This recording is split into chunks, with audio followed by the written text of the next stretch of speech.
শুভ সকাল। এখনও 6টা বাজেনি। নামাজ পড়ে একটু দোয়া দরুদ পড়ে তো ভাবছি সকাল সকাল আপনাদের সাথে কি শেয়ার করব, একটি ব্লগ ভিডিও শেয়ার করি। অনেক ধরনের ডাল আছে ঘরে, তো ভাবছি একটু খিচুড়ি রান্না করি। আজকে কোনো সবজি খিচুড়ি রান্না করব না, এমনিই খিচুড়ি রান্না করব, তবে একটু নরম করে পাতলা করে রান্না করব। তো সব ডাল অল্প অল্প করে নিচ্ছি। কাইলি মটর, কালাই ডাল বলে, ওই যে মুগের ডাল থাকে, আর একটা হচ্ছে কালার ডাল। এঙ্কার ডাল, দেশের ভাঙানো জাতা দিয়ে মসুরির ডাল।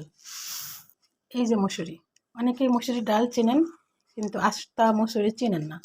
এই যে এটা হচ্ছে আস্তা মসুরি, এটা ভেজে খেলে দারুণ লাগে। ভেজে কোনো একদিন ভাজবো।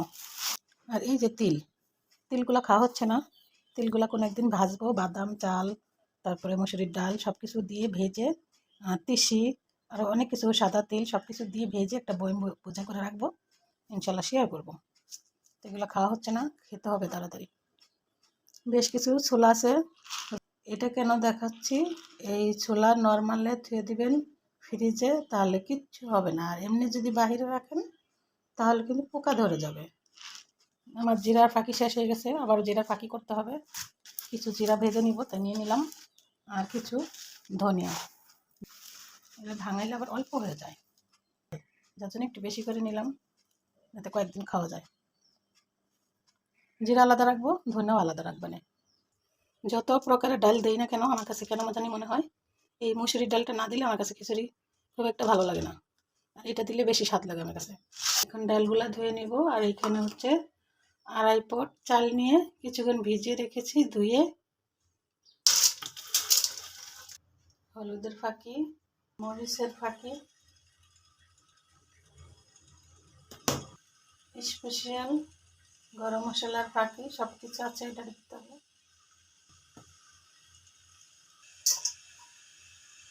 স্বাদ মতো লবণ, আর কিছু কাঁচামরিচ দিয়ে দিলাম,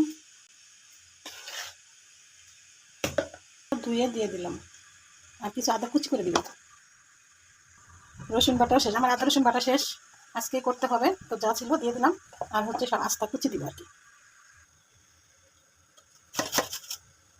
সেখান থেকে কিছু আদা কুচি দিয়ে দিলাম, রসুনগুলো আস্তে দিয়ে দিব। খুবই অল্প তেল দিব, একটু লেটকা খিচুড়ি হবে, কোনো সমস্যা হবে না, অল্প তেল দিয়ে ভালো লাগবে। ওইদিকে পানিটা গরম দিয়েছি, কিছু আলু আর পেঁয়াজ কুচি, আর একটা পেঁয়াজ দিই।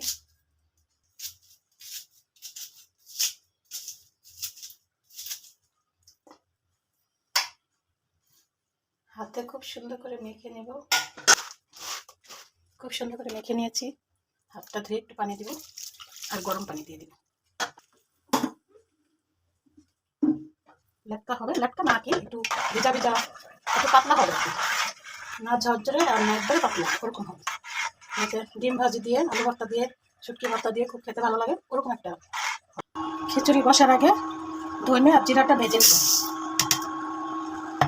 এই নাড়াটা থামা যাবে না, বেশ কিছুক্ষণ এভাবে নাড়তে থাকতে হবে। ঠিক যেরকম এরকম গরম হয়ে যাবে তখন আর কি নামিয়ে নিব। ভাজাটা হয়ে গেলে দেখবেন কালারটা চেঞ্জ হয়ে গেছে, আবার ফুটতে দেওয়া যাবে না, শুধু গরম। আমার এটা হয়ে গেছে, তুলে নিলাম। আর এখন জিরাটা ভেজে নিব, ফুটতে দেওয়া যাবে না, গরমের উপরেই আর কি এটা ভাজতে হবে। তাহলে জিরার কালার বা ধনার কালার খুব সুন্দর থাকবে, আর খুব সুন্দর একটা গ্রান থাকবে। জিরাটা ভাজা হয়ে গেছে, আমি কিন্তু ফুটতে দিচ্ছি না, কিন্তু ধোঁয়া বেরোচ্ছে, এরকমই হবে, এই ভাপেই হয়ে যাবে। খিচুড়িটাও বসিয়ে দিলাম, খিচুড়ি হতে হতে অন্য কাজগুলো সেরে নিব।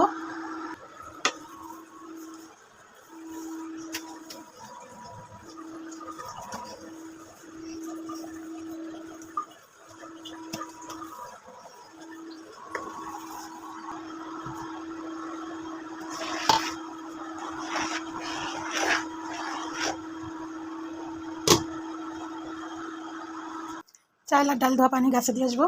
আর এই যে কলার খোসাগুলো ভিজিয়ে রেখেছিলাম, এইগুলো দিব।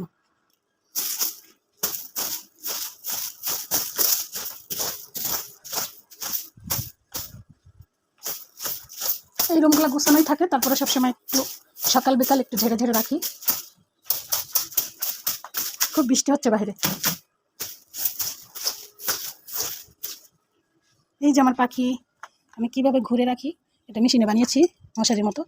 উপরে দিয়েছি এই কাপড়টা, আর নিচে দিয়েছি যে বাজারে নেট আছে না। এই যে হাই, কেমন আছে তোমরা? শুভ সকাল। কি ঘুম ভেঙেছে?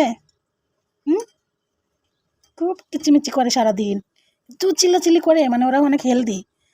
সারাদিন ডাকে, সারাদিন। এটা এই যে এইভাবে ঝুলিয়ে রাখি, যেভাবে বাঁশ বেঁধে নিয়েছি, তারপর বাঁশের সাথে এই যে কীভাবে ঝুলিয়ে রেখেছি। আর ময়লাটা এটা না দিলেও চলে দিনের বেলায়, ময়লা তাহলে গাছে ঘোরায় পড়ে। তারপর মাঝে মাঝে দিয়ে রাখি, বেশি বাতাস আর বেশি বৃষ্টি হলে আবার ঘরে নিয়ে চলে যাবো। দেখেন আমার কি সুন্দর গাছ হচ্ছে, অনেকগুলো আমি যে কেটে খেয়ে ফেলছিলাম, তো আবার ছোটো ছোটো করে আর কি রেখেছিলাম, ওখান থেকে অনেক কুড়ি জ্বালিয়ে অনেকগুলো হয়েছে। আর এই যে পেঁপে গাছ কেটে ফেলছি, আবারও পেঁপে ডাল বের হয়েছে, ওটাতে 2টা ডাল আর এটাতে একটা।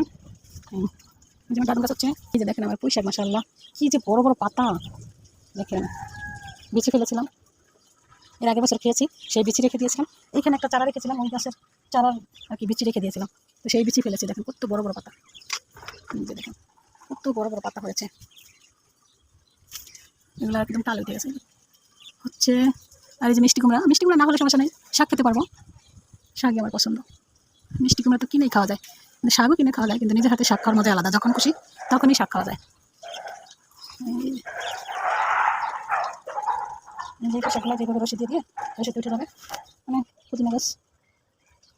সবচেয়ে আমার মূল্যবান গাছ হচ্ছে এই হচ্ছে লেবু গাছ, কাগজি লেবু, যেটা অনেকে বলে ঘোড়া লেবু। 2টা চারা হয়েছে, অনেক বড় হচ্ছে। এই চারটা, হ্যাঁ গাছটা কাজ হয়ে গেছে, দেখতে এখানে বাইন্দে দিতে হবে, এখানে এভাবে বাইন্দে দিব, কাজ হয়ে গেছে। আর এই যে আমার বিদেশি গাছ, লিচুর মতো হয়, আমার খুব পছন্দের একটি গাছ। কেউ যদি বিদেশ থেকে এনে শখ করে ফল দেয় খাওয়ার জন্য, সেই শখের ফল খেয়ে বিচিগুলো যদি ফেলি, তাহলে যদি গাছ হয়, কত আনন্দ না? তো এরকম একটা ভালো লাগার গাছ আমার এটা। এই যার একটা পেঁপে গাছ, পেঁপের শাক কি খাওয়া যায় কেউ বলেন তো? পেঁপে তো হয় না, শাক খাবো, ভর্তা করে খাবার দিই। সব কিছু মিলিয়ে গাছের যত্ন খুব একটা করতে পারি না, তবে মেন আমি হচ্ছে আমার লেবু গাছ আর ওই বিদেশি গাছ, ড্রাগন গাছ, এই তো এগুলাই একটু পছন্দ বেশি এইগুলোর জন্য। আর অন্য গাছগুলো খুব একটা যত্ন করি না, যাতে ওইগুলো আমার কষ্ট হয়, এইগুলা বেশি বড় হলে ওইগুলোর আবার সমস্যা হয়। আর ওই যে আমার মেহেদি গাছ, বীজ থেকে মেহেদি হয়েছিল, এই গাছটা হয়েছিল বীজের থেকে মেহেদি গাছ।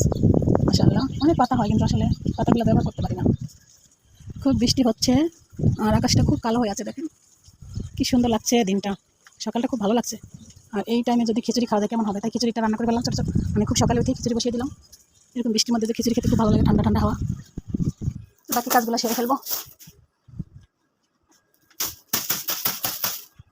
প্রথমে আমি এই ঝাড়ু দিয়ে একটু বাড়ি দিয়ে তারপর আবার তেনা দিয়ে মুছি।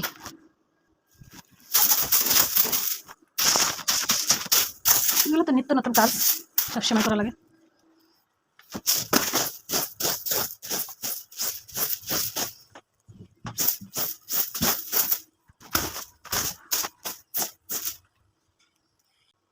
অনেকগুলো কাপড় জমেছে, ধুতে পারছি না বৃষ্টির জন্য, কি অবস্থা, কালো হয়ে আছে দেখছেন।